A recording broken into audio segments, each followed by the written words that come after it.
Welcome to my channel. I'm Nancy Thompson, your storyteller, bringing you folk tales, thrilling mysteries, and all sorts of intriguing topics. Thanks for joining me for today's story. In the small town of White Sands, there's a man named Benjamin White. Back in the day, his ancestors included a big-shot official, think a high-ranking government guy from the colonial era. But by the time it got to Ben's generation, things had simmered down. The family didn't have the same clout anymore, just a modest standing in the community. Still, their roots ran deep. Even though the Whites weren't the powerhouse they once were, Ben was a guy with real grit and talent. In his time, all it took was rolling up his sleeves and rebuilding the family business from the ground up. The Whites had a prime spot in White Sands, right where the river met the old trade roads. Ben made his fortune in the textile trade, dyeing fabrics and weaving cloth. He networked with merchants from the deep south all the way up to New England, raking in serious cash. The family prospered, and soon enough, they were rolling in dough. Nowadays, the White family in White Sands is a name that carries weight. Even the wealthy folks in the county seat wouldn't dare claim they've got deeper pockets than the Whites. After striking it rich, Ben White didn't turn into one of those greedy tycoons who hoard every penny. Nope, he was the kind of guy who believed wealth should lift others up too. He and his family started helping out the less fortunate around White Sands. They'd lend a hand to struggling folks passing through town, sorting out their troubles, like fixing a busted wagon or covering a doctor's bill. That kind of generosity won Ben a ton of respect. The townsfolk loved him, and even the rough-and-tumble crowd, think local tough guys and drifters, had his back. Ben had 2 kids, a son named Henry White and a daughter named Clara White. To him, those 2 were his whole world, his legacy wrapped up in a neat little bow. Clara was a real knockout, smart as a whip and easy on the eyes. Ben doted on her from the day she was born, treating her like the apple of his eye. She took after her mom, Sarah White, with a big heart and a knack for charity. Clara was always kind to the household staff and had a soft spot for the townspeople, which made Ben proud as punch. Then there was Henry, named to carry on the family's scholarly streak. Just a while back, Henry passed the state exams to become a certified lawyer.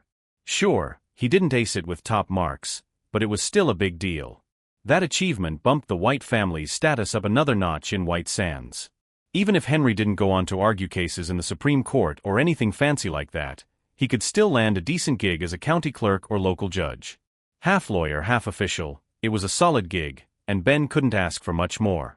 Today, Clara tagged along with her mom, Sarah White, on a trip out of White Sands to the old limestone church just beyond the town limits. On the surface, they were there to light a candle and say a prayer for Henry, hoping he'd climb the ranks in his law career, maybe even snag a big win in court someday. But truth be told, Clara had another reason tucked up her sleeve. She was praying for her fiancé Liam Parker to ace his own exams and come out on top.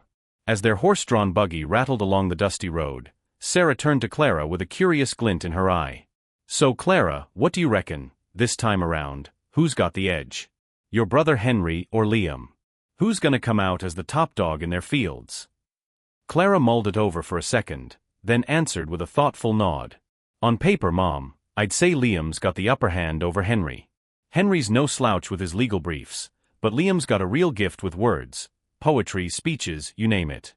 Henry's got a shot at doing well, but topping the charts? That's a long shot. Still, if he plays his cards right, he'll land a solid spot, nothing to sneeze at." Sarah chuckled, a playful smirk tugging at her lips. "Well, well. Not even hitched yet, and you're already singing your man's praises. By the time you're married, I'll be chopped liver, won't I?" Clara's cheeks flushed pink, and she shot back quick as a whip. "Oh, come on, Mom. Where'd you get that idea? I'm just calling it like I see it. Henry's good, but Liam's got an edge. You're the one asking, am I supposed to sugarcoat it? You raised me to be honest, didn't you?" Sarah grinned wider, teasing, "Honest, huh?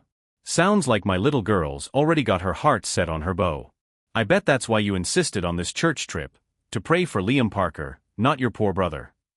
Clara's face went from pink to beet red, and she squirmed, half wishing the buggy floor would swallow her up. Just then, the buggy jolted to a stop. Outside, there was a ruckus, shouts, and the sound of hooves stomping the dirt.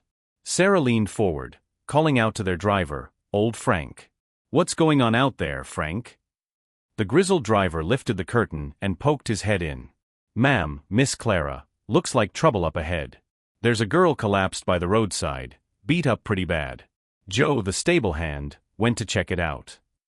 Not long after, Joe rode back on horseback, tipping his hat to Sarah. "Ma'am, it's a young woman, looks like a beggar. She's out cold, covered in cuts. Reckon she got jumped by bandits or worse." Sarah's brow furrowed, but her soft side kicked in quick. "Bandits, huh? Poor thing. Joe, take a couple of the boys and get her on the buggy. Out here in the wild, she'll be coyote bait by sundown if we leave her." Joe nodded, fist to chest, and hollered, "Yes, ma'am." Sarah's heart was too big to ignore a stranger in need, especially one who'd been roughed up like that. She figured helping out was the right thing to do, like the old saying, save a life, and it's worth more than building a cathedral. So just like that, their little crew grew by one, a battered girl hitching a ride to Limestone Church. Sarah White and Clara pulled up to Limestone Church with their unexpected passenger in tow. First things first, they handed over a generous donation to the church fund. Candles don't light themselves, after all. Then they knelt in the pews, praying for Henry to make his mark in the law world before slipping in a quiet word for Liam's success too. Once that was done, they headed to the church's guest room, where the girl they'd picked up was being tended to. The church's caretakers, folks in simple robes who knew their way around a bandage, had patched her up, and she was coming around. When Sarah and Clara stepped in, the girl was propped up against the headboard, sipping a bowl of watery soup. One of Sarah's maids, Ellie, was at her side, spoon in hand. Seeing the Whites walk in, Ellie stood up and stepped back, lowering her voice. "Ma'am, Miss Clara, she's been awake for a bit now. I was just about to fetch you, thought you'd want to check on her." The girl glanced up as Sarah entered, her eyes wide with gratitude. She tried to slide off the bed to thank them, but Sarah waved her off. "Easy now, hon," Sarah said gently. The girl's voice trembled as she spoke. "Thank you, ma'am, miss, I'm Ellen Reed. I'd be dead if it weren't for you folks pulling me out of that ditch." Sarah's eyes softened as she took in Ellen's cleaned-up face. After a quick wash and some borrowed clothes, she didn't look like a roadside beggar anymore, more like a girl from a decent family who'd hit hard times. "No need to fuss over it," Sarah said, raising a hand. "The caretakers say you've got some internal injuries, gonna need rest and time to heal up. What happened to you, anyway? Did bandits really do this?" Ellen's lip quivered, and tears welled up as she started to spill her story. Turns out, she hailed from Louisville, a bustling trade town a few counties over. Last year, disaster struck. Her folks died in a house fire, leaving her orphaned. With nowhere else to turn, Ellen hitched a ride to White Sands to live with her aunt. But she hadn't been there a week before her aunt tried to pawn her off, sold her like livestock to some crusty old widower twice her age.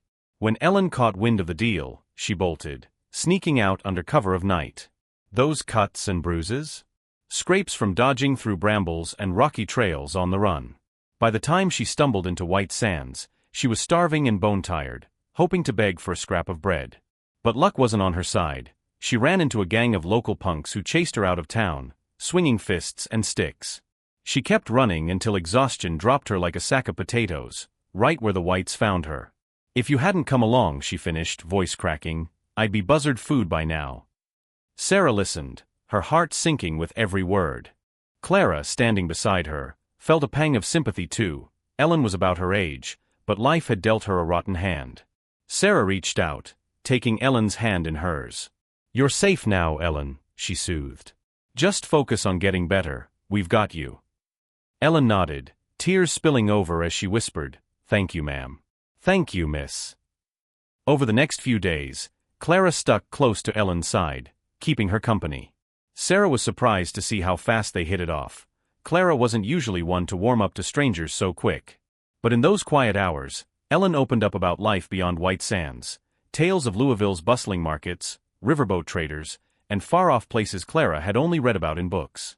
Clara soaked it all in, peppering Ellen with questions about big city life and frontier customs.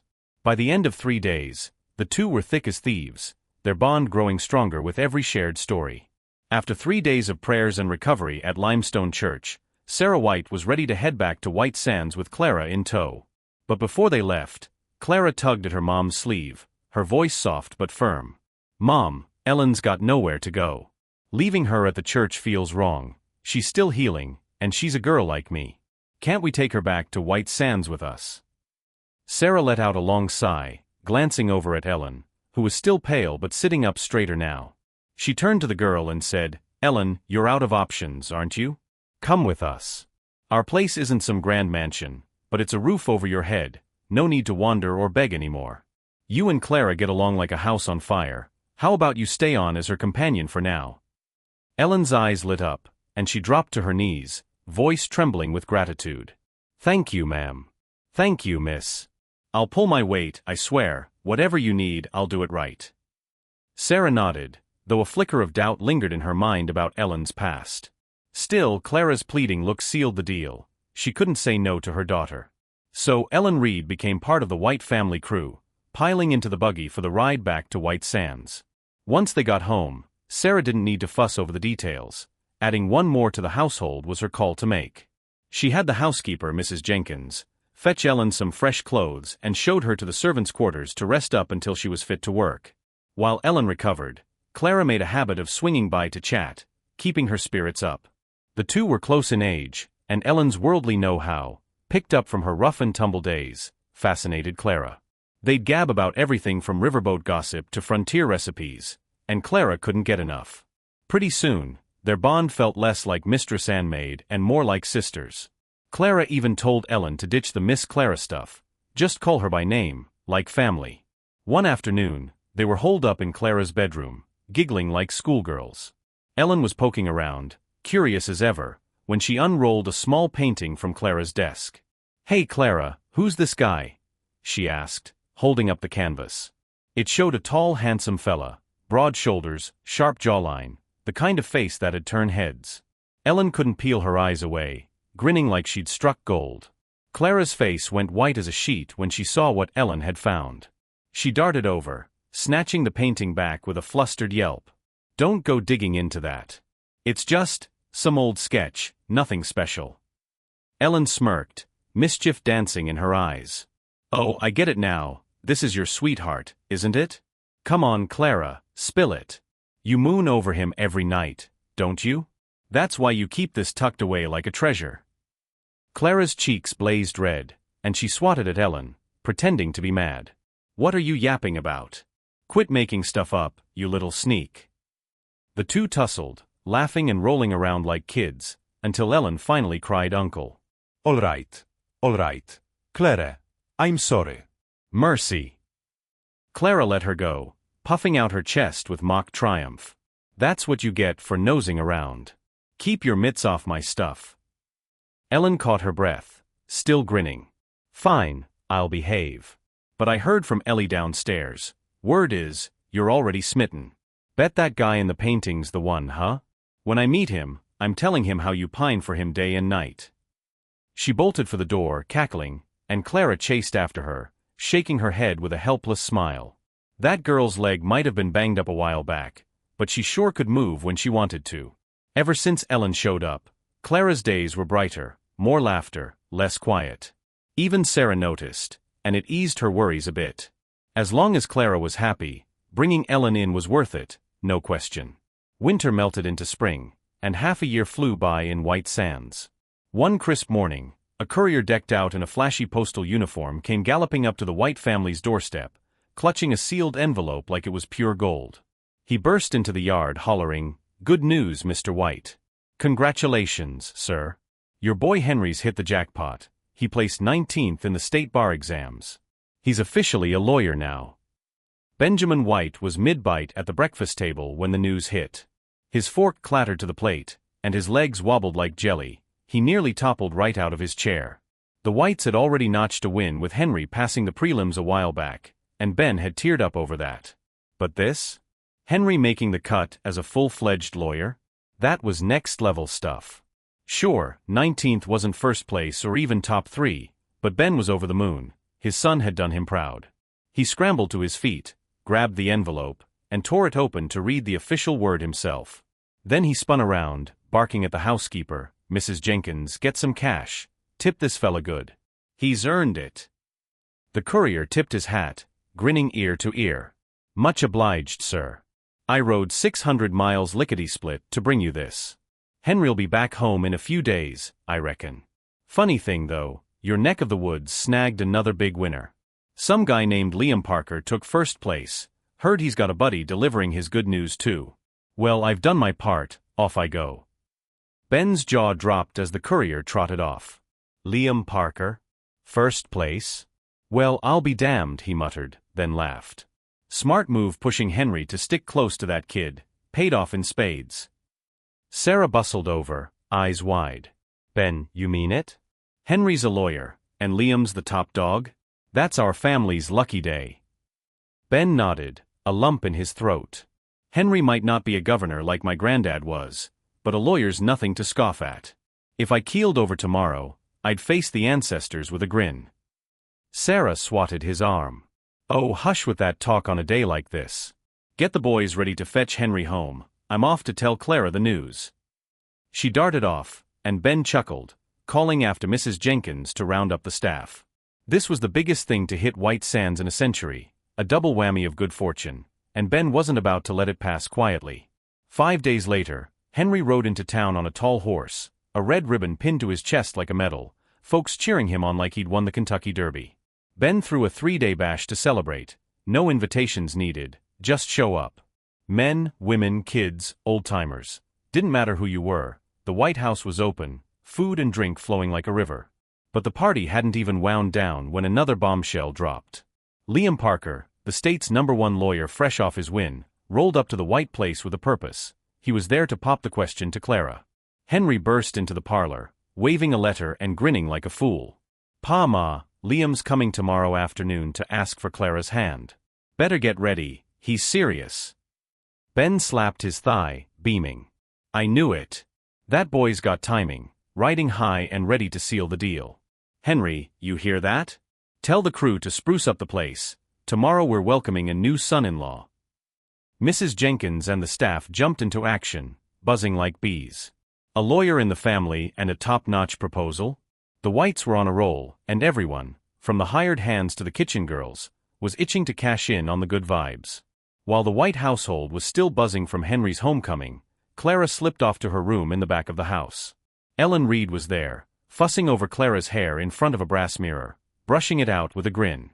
Clara, you're one lucky gal, Ellen said, her voice tinged with envy. Your brother just passed the bar, and now your beau's the state's top lawyer? That Liam Parker from the painting, he's the real deal, huh? Clara blushed, swatting Ellen's hand away with a shy smile. You talk too much, Ellen. But yeah, it's him, my Liam. We've known each other forever, though he's always been nose-deep in books or off chasing cases. We've had more goodbyes than hellos, but this time, it's for keeps. Ellen chuckled. Well, Clara, your dream's coming true now. Liam's on top of the world, he'll be set for life. You're gonna be the wife of the state's best lawyer. Lucky you. Her tone dipped a little, a flicker of loneliness creeping in. Clara caught it and turned, softening. Hey, Ellen, you're my sister now, blot or not. When I tie the knot and move out, you're coming with me. Stick by my side, and I'll make sure you're taken care of. Who knows? Maybe some dashing fella will spot you and sweep you off your feet. Ellen's face went pink, and she waved Clara off, flustered. Oh hush, Clara, you're talking nonsense again. The two erupted into giggles, chasing each other around the room until the day slipped away in a blur of laughter. The next afternoon, Liam Parker rode up to the White Place right on time, looking every bit the golden boy. He didn't come empty-handed. His wagon was loaded with gifts, crates of fine china, bolts of silk, and a pearl necklace that sparkled like a river under the sun. For Clara, he brought a stunning dress, deep red with lace trim, fit for a queen. Ben White sized up Liam and liked what he saw, no complaints about this future son-in-law. With the whole family and a handful of neighbors looking on, Liam took Clara's hand and dropped to one knee, popping the question in front of God and everybody. It wasn't a fancy affair, just a simple promise, but it sealed the deal. Clara said yes, her eyes shining, and the crowd hooped and hollered like it was the 4th of July. Next step was picking a date. Liam had to head to the state capitol soon to start his big-shot lawyer gig, so they settled on a month from now. Time flew, and before anyone could blink, the wedding day rolled around. Liam rode into White Sands on a sleek black horse, red ribbon pinned to his chest and a silk top hat perched on his head. Behind him trailed a posse, dozens of folks carrying gifts, a brass band blaring tunes, and 8 strapping fellas hauling a red-painted carriage decked out with flowers. The streets were packed with onlookers, all grinning and tipping their hats to Clara for landing such a catch. Liam pulled up to the White House, where Ben and Sarah were waiting, dressed to the nines. He hopped off his horse and bowed low. "Mr. and Mrs. White, sorry I'm a tad late. Been a heck of a ride." Ben laughed, clapping him on the shoulder. "Late? Nonsense, son, you're the top lawyer now. We've been waiting, but it's worth it. Come on in." Henry sidled up, smirking. "Guess you're my brother-in-law now, Liam. Let's get this show on the road, Clara's ready." Liam grinned back, giving Henry a playful shove. "Lead the way, kid, let's not keep her waiting." They strode into the yard, where Clara's room was decked out for the occasion.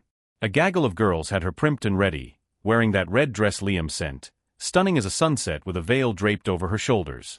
The clock struck the lucky hour, and with a cheer, Clara stepped out, surrounded by family and friends, ready to climb into that flower-strewn carriage and start her new life. Liam Parker led the wedding procession through White Sands, the red carriage rolling behind him as the band played a jaunty tune. Clara stepped out of the White House, radiant in her red dress, and the crowd parted to let her through. She climbed into the carriage, veil fluttering, as Liam swung back onto his horse. Henry grabbed a steed of his own and fell in line, grinning at his soon-to-be brother-in-law. Liam tipped his hat to Ben and Sarah, who stood teary-eyed on the porch. "Mr. and Mrs. White, you head on back inside. I'll take good care of Clara from here, promise. It's a long haul to my place, but the band'll keep us company." He gave a sharp whistle, and the procession lurched forward, horns blaring as they headed out of town.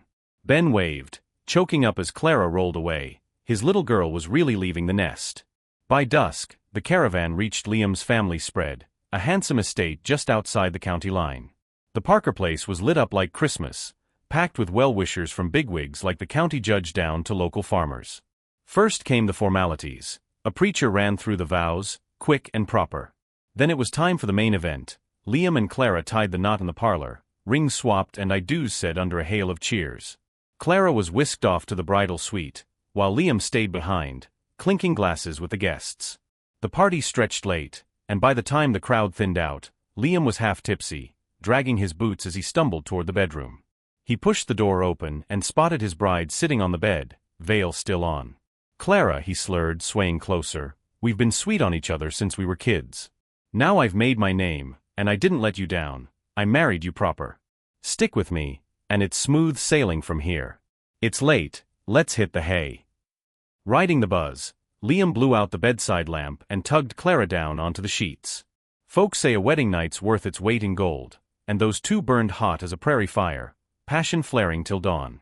Come morning, Liam stretched awake, yawning as he rolled over to nuzzle his new wife. But when he peeled his eyes open, his jaw dropped, and he scrambled off the bed like he'd seen a ghost. "Who the hell are you?" he roared. "How'd you end up in my bed?" His shout jolted the woman awake, and she blinked up at him, confusion turning to tears. I don't know. Why am I here?" she wailed. Liam, no stranger to courtroom curveballs, shook off the shock and narrowed his eyes, studying her face. "Weit Adam Minute. Jure Ellen Ried, Claras Tagalong. What are you doing in my bridal suite? Wer ist Clara? Stop bawling and start talking, or you're in deep trouble." Ellen wiped her eyes, sniffling as she met his glare. "Liam, Mr. Parker, I've had a crush on you since I first laid eyes on you. I wanted to be your wife, not just some hired girl. I didn't mean no harm, I swear. We're married now, right? Husband and wife, it's done. You can't hurt me." Liam's blood boiled, his fists clenching. He'd married Clara, only to wake up with this switcheroo, too drunk last night to notice the swap. Now what? He shot Ellen a cold stare, yanked on his clothes, and stormed out, slamming the door behind him.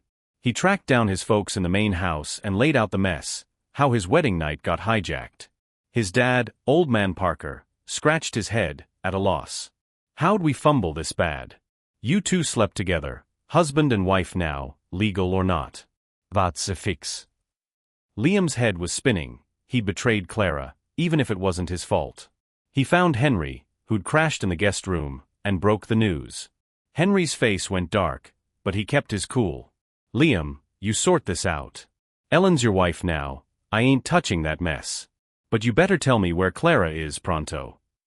They marched back to the bridal suite, where Ellen was still huddled on the bed. She fessed up quick under their stares. Clara's back at your place, Henry, hidden in the woodshed out back. I didn't think I'd get away with it long, just wanted a shot at being Mrs. Parker. I'm not scared now, I'm his wife, and he can't ditch me easy. Henry sneered, ice in his voice. Clara savet your hide, Ellen, and this is who you repay here? Some gratitude. He turned on his heel and stormed out, leaving Liam to stew in the wreckage. Henry bolted from the Parker estate, leaving Liam to deal with Ellen Reed. She sat there, cool as a cucumber, figuring she'd won the jackpot. Liam couldn't just toss her out after they'd sealed the deal, right? For the next 2 weeks, Ellen played the part of the state's top lawyer's wife, strutting around the Parker place like she owned it. Liam barely gave her the time of day, but she got the perks: fancy dresses, hot meals, a room of her own. In her mind, it was only a matter of time before he came around. They'd shared a bed after all. Once she had a bun in the oven, he'd have to accept her, no questions asked. But half a month dragged by, and Liam didn't so much as glance her way. Her belly stayed flat, no sign of a baby to lock him down. Ellen started to sweat. Maybe she'd need a new trick to nail this gig for good. She was daydreaming about her next move, picturing a cushy life as Mrs. Parker, when the front door crashed open. Liam stormed in, stone-faced, with a posse of sheriff's deputies at his back, badges glinting in the lamplight. He fixed Ellen with a look that could freeze fire.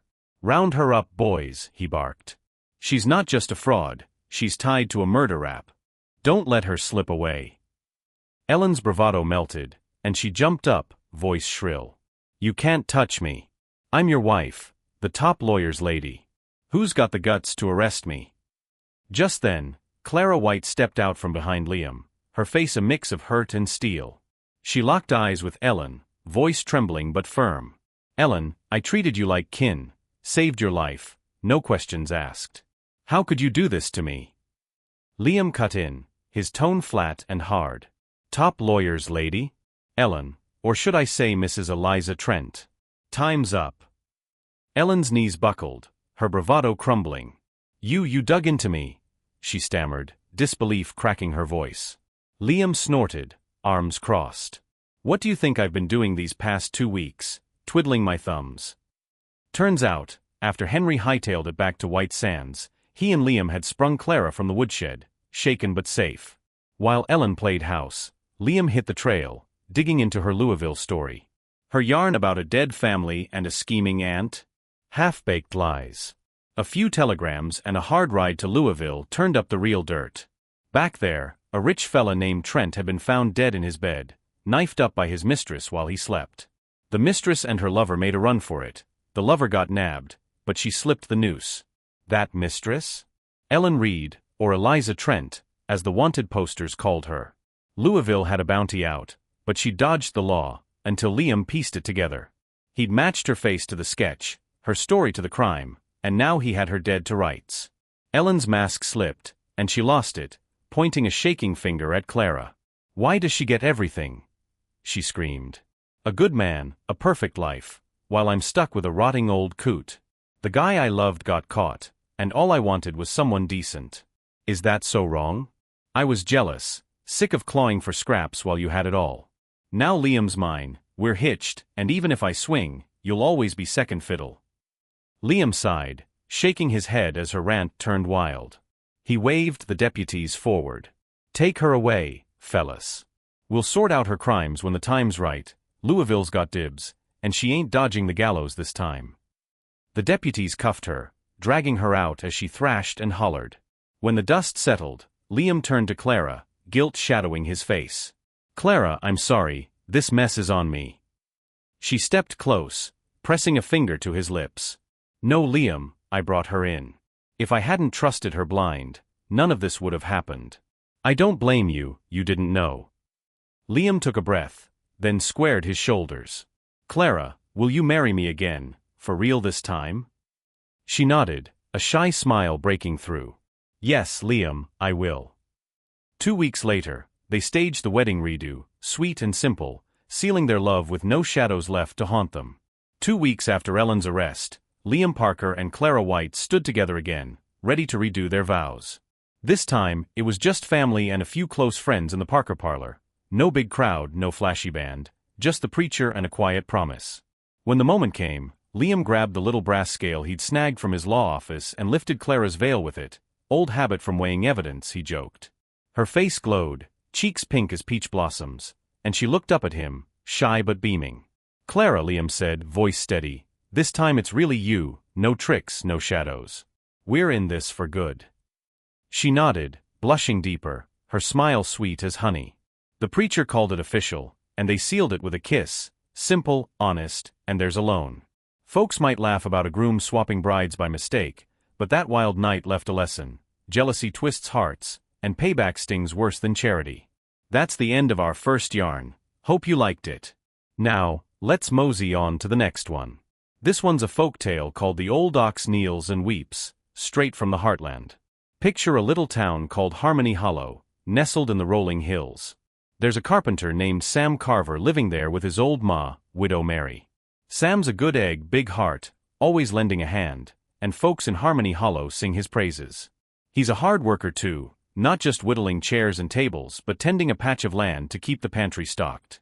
Ever since his pa passed years back, Sam's been the man of the house, and through grit and elbow grease, he's kept him and Mary fed and warm. They ain't rich by a long shot, no sprawling estate like the Whites, but they get by, and that's enough. Trouble started 2 years ago when Mary came down with a strange sickness.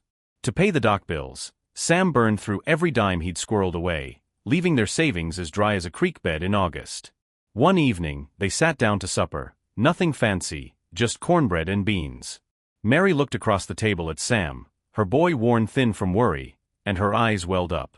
"Sam," she choked out, "I ain't worth it. This queer illness of mine's drained you dry. Can't eat right, can't sleep, all our money gone on me. You're past 30 now, and still no wife, no kids. It's my fault, dragging you down like this." That sickness of hers was a real head-scratcher. Most days, Mary seemed fine, puttering around, chatting with neighbors.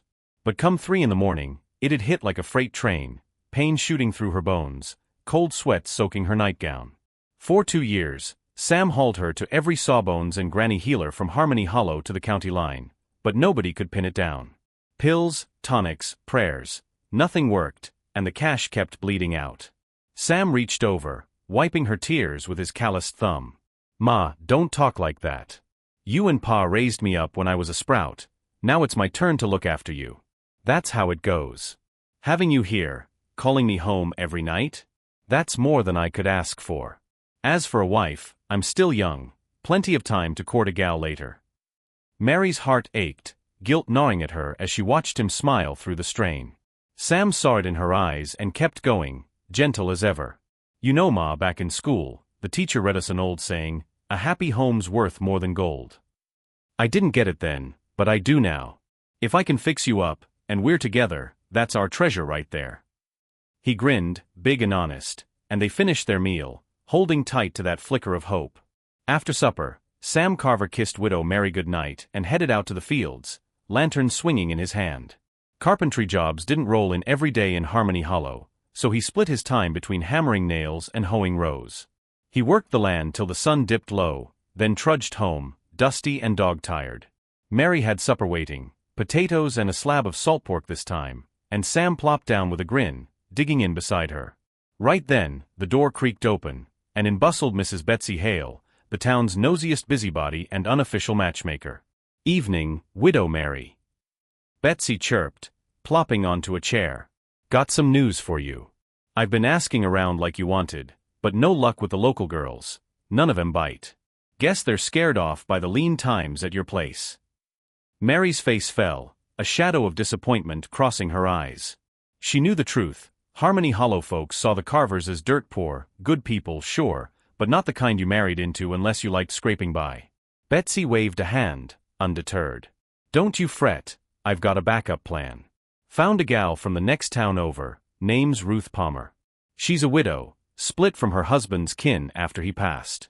They kicked her out, and she's looking for a fresh start. What do you say? I can bring her by tomorrow if you're game."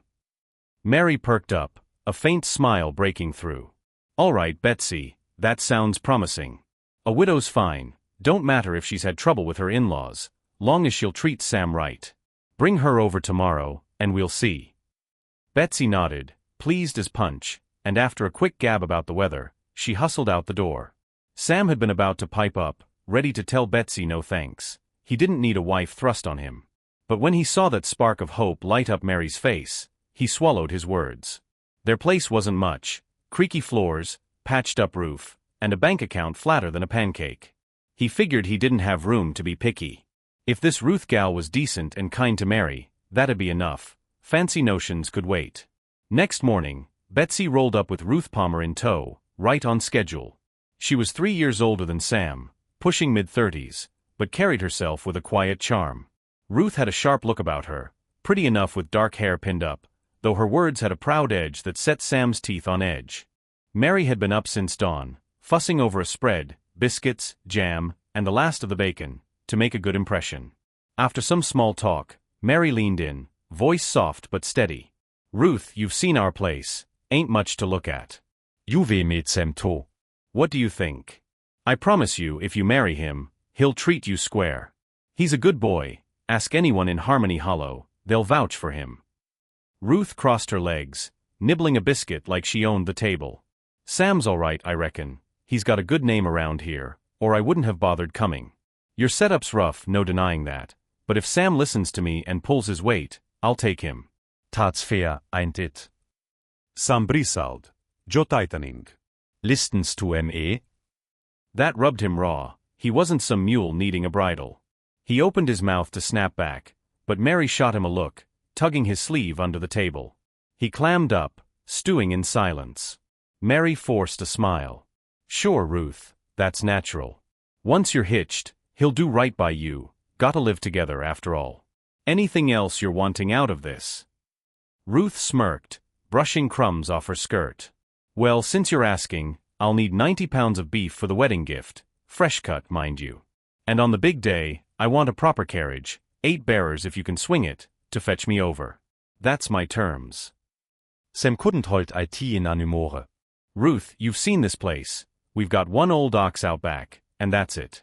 Slaughter him, and how am I supposed to plow come spring? 90 pounds of beef? That's a tall order for folks like us. Ruth's face darkened, lips pursing like she'd bit a lemon, but before she could fire back, Mary jumped in. Ruth, the carriage we can manage, 8 bearers, no problem.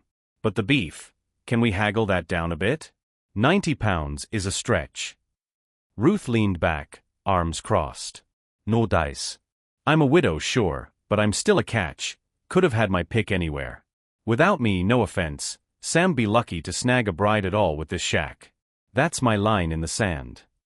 Mary's got twisted, she didn't like the sass, but with their prospects, she swallowed her pride and nodded. All right, Ruth, we'll make it work, she said, voice tight. After Ruth Palmer and Mrs. Betsy Hale left, Widow Mary turned to Sam, her voice heavy. I know you're sore about this, son. Ruth's demands ain't light, but they're not crazy either. If we can get her hitched to you, someone to stick by you when I'm gone, I'll rest easy meeting your par up yonder. Sam sighed, rubbing his neck. He didn't like it one bit, Ruth's high and mighty attitude, that beef demand, but Mary's pleading eyes wore him down. The old ox out back was his pa's legacy, a stubborn beast that had pulled their plow through lean years. His pa used to say, hard times or not, we don't sell him, and we sure don't butcher him. But now, to keep Mary's spirits up and land Ruth, that ox was on the chopping block. Next morning, Sam sharpened his butcher knife, the rasp of steel on stone echoing in the yard. Word spread fast in Harmony Hollow, and soon a gaggle of neighbors showed up to gawk. Killing an ox was big news in a town this small. Even Ruth got wind of it and sauntered over with Betsy, standing off to the side, arms crossed and waiting for the show. Sam paced around the ox, blade glinting in his hand, but his heart wasn't in it. That old critter had been with them through thick and thin, practically family. Mary shuffled out, watching him hesitate, and laid a hand on his arm. Sam, I know you hate this. That ox means the world to you, but I hate thinking of you alone after I'm gone. We need Ruth, please. Her words hit hard, and Sam steeled himself, stroking the ox's gray muzzle. Old fella, I'm sorry, he murmured. If there's a next life, I'll be the one pulling your load. I owe you that much. He raised the knife, but before it could drop, the ox let out a low bellow and sank to its knees, front legs folding under. Tears, real tears, rolled down its grizzled face, splashing the dirt, and it nuzzled Sam's leg, whimpering like a kicked pup. The crowd gasped, jaws dropping. Lord Almighty, that ox is crying, one hollered. It's got a soul, I swear. Sam froze, the knife slipping from his grip to thud in the dust. No, he said, voice breaking. I ain't doing it. I won't kill him, Ruth can take it or leave it. Mary stepped up, tears in her own eyes, and patted the ox's flank. Old fella, forgive us. You've hauled our burdens all these years, and here we were, ready to trade your life for a bride. I was wrong. Ruth watched the whole scene, her smug grin fading fast. Sam tossing the knife and spitting out that defiance lit a fire under her. She marched forward, pointing a finger at him. You're a fool, Sam Carver. Throwing away a catch like me for some mangy ox? Good luck finding a wife now, hope you enjoy growing old alone. She spun on her heel and stormed off, Betsy scrambling to keep up. From that day on, Sam and Mary treated the old ox like royalty, cutting fresh grass, letting him laze in the shade. He fattened up, looking spry for his years, and they never spoke of selling him again. Months ticked by in a quiet blur, Harmony Hollow settling back into its sleepy rhythm, until one night, something strange shook Sam awake. One chilly night, Sam Carver was dead asleep in his creaky bed when a voice jolted him awake, low and rumbling, like thunder rolling soft over the hills. He stumbled out into the dark, rubbing his eyes, and followed a foggy trail behind the house. There, under a sliver of moonlight, stood the old ox, staring at him with those big, knowing eyes. Sam, it said, clear as day tomorrow, don't take no work, no matter who asks. At noon, hitch me up and head to the back hills to graze. I've got a match lined up for you, trust me. Before Sam could blink or ask a lick of sense, the ox faded into the mist, and he snapped awake, tangled in his sheets. Just a dream, he muttered, shaking his head, but it stuck with him like burrs on a sock. Come morning, Sam was puttering around the house, fixing a chair leg, when the Harmony Hollow mayor burst in, red-faced and panting. Sam, thank God you're here. The blacksmith over in Pine Gulch, his ma took sick real sudden, and he's swamped.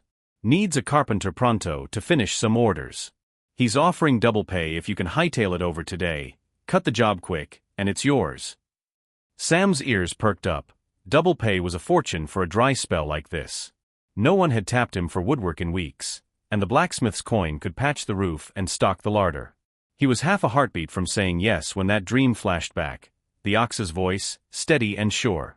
He scratched his chin, then shook his head slow. Sorry, Major, I kan take it got so meeting else today. You'll find another fella. The mayor blinked, floored. Sam passing up good money? That was like a hog turning down slop. Didn't happen. You sure, Sam? This ain't like you. Dead sure, Sam said, firm as oak, and the mayor shrugged, trudging off puzzled. Once the sun hit noon, Sam tipped his hat to Widow Mary. Ma, I'm taking the ox up to the back hills for some grazing, be back by dusk. She nodded, curious but quiet, and Sam hitched the old beast to a rope, leading him out past the fields. The farther they went, though, the more Sam's brow furrowed. The back hills weren't exactly a buffet, scrubby grass and rocky patches, not much for an ox to chew on. Why'd that dream send me here? He wondered, kicking a stone. Just then, a rustle snapped him out of it, something moving in the brush off the trail. Sam crept closer, peering through the thickets, and his gut dropped. A handful of rough-looking types, 5 or 6, decked in patched coats, circled a young woman on the ground. They gripped knives and clubs, faces hard as flint, while she cowered, tears streaking her dirt-smudged cheeks. And there, smack in the middle, stood Ruth Palmer, smirking like a fox in a henhouse. You should have stayed out of my business, girl, Ruth sneered. Had to go poking around. Well, today's your last mistake.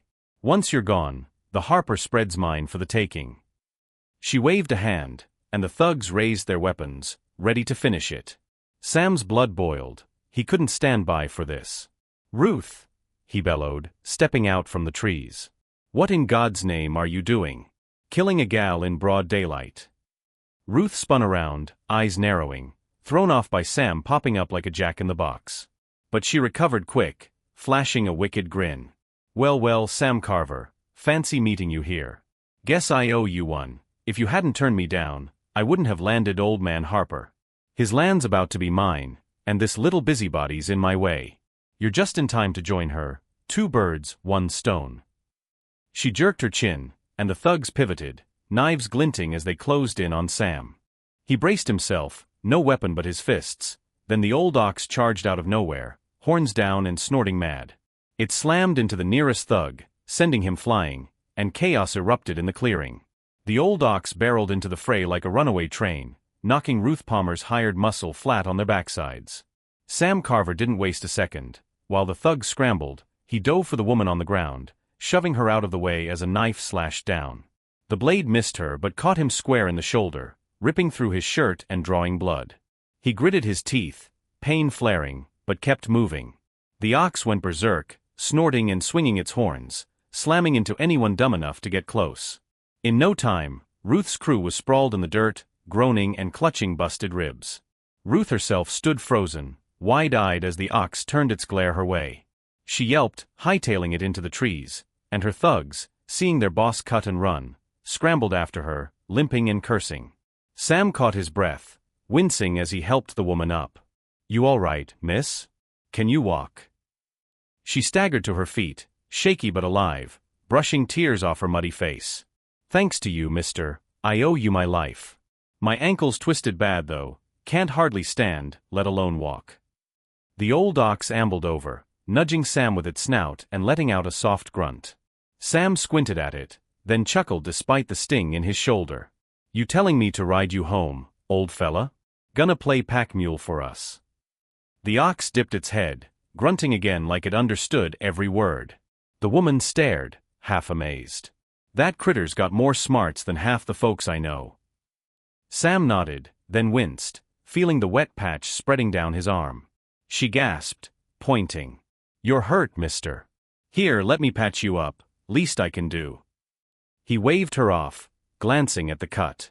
"It's just a nick, bled worse shaving. Don't fret. Come on, let's get you outta here." He swung onto the ox's broad back, then reached down, offering her a hand. She hesitated, cheeks flushing. Riding double with a stranger wasn't exactly proper, but her busted ankle left no choice. "All right," she mumbled, grabbing his hand. Sam hauled her up with a grunt, settling her behind him, and the ox plodded off, steady as a rock. She clung to his waist, ears red as apples, the closeness awkward but unavoidable. To break the ice, Sam cleared his throat. "So, what's the deal with Ruth? How'd you end up in her crosshairs?" She took a shaky breath, then spilled it. Her name was Lily Harper, only daughter of old man Harper, a well-off widower with a big spread outside Pine Gulch. After her ma died, her pa doted on her something fierce, kept her close, scared she'd get hurt if he wasn't around. He'd stayed single for years, not trusting anyone new, until Ruth Palmer sashayed into town. Harper saw her on a supply run, pretty as a picture and twice as slick, and fell hard. He sent a matchmaker to propose, and before Lily could blink, Ruth was her stepma. But Lily smelled a rat from day one. "Ruth wasn't right," she said, voice low. "I started digging, caught her scheming with the ranch foreman. They wanted Pa's land, planned to marry me off to some no-account drifter, then poisoned Pa slow with some nasty brew they slipped in his grub. I tried warning him, but he wouldn't hear it, thought I was just jealous." Sam's jaw tightened as she went on. Lily had hunted down an herb to counter the poison, something she'd read about in an old almanac, but she couldn't buy it local without Ruth catching wind. So she trekked out to the hills herself, foraging quiet-like. Ruth got wise, sent her goons to tail her, and ambushed her when she found the stuff, leading right to Sam's rescue. "Folks like that," Sam growled, "don't deserve the air they breathe." They were nearing Harmony Hollow now, and Sam eased Lily off the ox at the town edge, didn't want gossip flying about her honor. "Stay put," he said. "I'll fetch your folks to get you home safe." She nodded, grateful, and Sam trudged off, the ox plodding beside him, blood still trickling down his arm. A few days after the Back Hills showdown, Sam Carver was back home in Harmony Hollow, sanding down a table leg, when hoofbeats rattled the yard. He peeked out and saw Lily Harper rolling up in a wagon, her pa Old Man Harper, beside her, and a couple of ranch hands trailing behind. Sam wiped his hands on his apron and stepped out, tipping his hat. Lily hopped down, limping a bit but smiling, and waved him over. "Mr. Carver, Sam, I wanted you to hear what happened after you saved me," she said, eyes bright. "When I got home that day, I told Pa everything, Ruth trying to kill me, the whole ugly mess. He didn't believe me at first, thought I was spinning yarns 'cause I didn't take to her. But when he saw my ankle swelled up and the bruises, he started asking questions." Old Man Harper climbed down, a grizzled fellow with a face like weathered oak, and clapped Sam on the shoulder. "She's right, son. I was blind as a bat, didn't want to see Ruth for what she was. But Lily wouldn't let it go, so I poked around myself. Found her holed up with the foreman in his bunkhouse, whispering about poison and my land. Dug up a vial of that slow-kill brew in her trunk, proof enough to make a preacher cuss." Lily picked up the thread, voice steady. Pa finally saw the light. Ruth begged on her knees, crying crocodile tears, but he wasn't having it. Rounded up her, the foreman, and a couple of their lackeys, and hauled them to the sheriff. "They're locked up now, gonna face the judge soon, and they ain't wriggling out of this one." Harper nodded, sizing Sam up with a glint of respect. "After that, I asked around about you, Carver. Folks say you're solid, hard worker, good son. Owe you my girl's life, and that's a debt I don't take light." Sam rubbed his neck, sheepish. "Just did what was right, sir, no need for fuss." But Harper wasn't done. A few weeks later, with Widow Mary's blessing, he and Lily cooked up a plan. They set Sam and Lily down the aisle, nothing fancy, just a quiet wedding in Harmony Hollow's little chapel, surrounded by kin and neighbors. That night, as Sam drifted off beside his new bride, a dream crept in. The old ox stood there, bathed in a soft glow, voice rumbling low. "Sam, I was a sky ox once, up with the stars. Nibbled some forbidden fruit from the big man upstairs, and he sent me down here to sweat it out. My time's up now. When I'm gone, crack me open, give my gallstone to your ma. Her sickness'll fade like morning mist. I'm heading back to the heavens, gonna watch over you from there." Sam bolted awake at dawn, heart thumping, and ran to the barn. Sure enough, the old ox lay still, gone in the night, peaceful, like it had just drifted off. He remembered the dream, grabbed his knife, and half-doubting, cut into its belly. There, nestled inside, was a smooth golden gallstone, shining like a nugget. He rushed it to Mary, who brewed it into a tea, skeptical but willing. By supper, her pains were gone, vanished like they'd never been, a miracle straight out of a tall tale. Folks say what goes around comes around, and this proved it. Ruth Palmer strutted into Harmony Hollow, tossing Sam aside for her looks, then schemed to steal Harper's ranch with a heart black as coal. She ended up in irons, paying for her greed. Mary, bless her, nearly traded the ox for a bride, but fate had other plans, sometimes pushing too hard backfires, and letting things roll natural winds out. Sam was a good son, no fool about it. When that ox begged for mercy, he listened, and that choice roped him a wife and saved his ma. Small acts, big lessons. Hope you take something from it, folks. And there you have it, folks. 2 tales from the heart of America, spun out for you right here on my channel. First, we had Clara White and Liam Parker, sweethearts caught in a whirlwind when Ellen Reed pulled a fast one, swapping places on their wedding night. Greed and envy turned her heart sour, but Liam's grit and Clara's grace set things right, proving loyalty beats betrayal every time. Then we rode into Harmony Hollow with Sam Carver and his old ox, a beast with more soul than some folks. Ruth Palmer's scheming nearly cost Lily Harper her life, but Sam's big heart and that ox's last stand turned the tables. A good deed and a bit of faith landed Sam a bride and cured Widow Mary, showing sometimes the best things come when you let go and trust the wind. Both yarns carry a punch, little choices ripple big, and what you sow, you reap, plain and simple. Clara forgave a snake in her nest, only to get bit, but she rose above it. Sam spared his ox when the chips were down, and it paid him back tenfold. Ruth and Ellen thought they could claw their way to the top, but they tumbled hard, proof that cutting corners cuts you deeper in the end. Hope you folks picked up a nugget or two from these stories, something to chew on next time life throws you a curve. That's all for now, but I've got plenty more where this came from. Tales of mystery, heart, and good old-fashioned twists. If you liked what you heard, drop a comment down below. Tell me what hit you hardest or what you want to hear next. Don't forget to hit that subscribe button and share this with your kin and neighbors. Let's keep the campfire glowing. Thanks for tuning in, y'all. Nancy Thompson signing off. Catch you in the next one.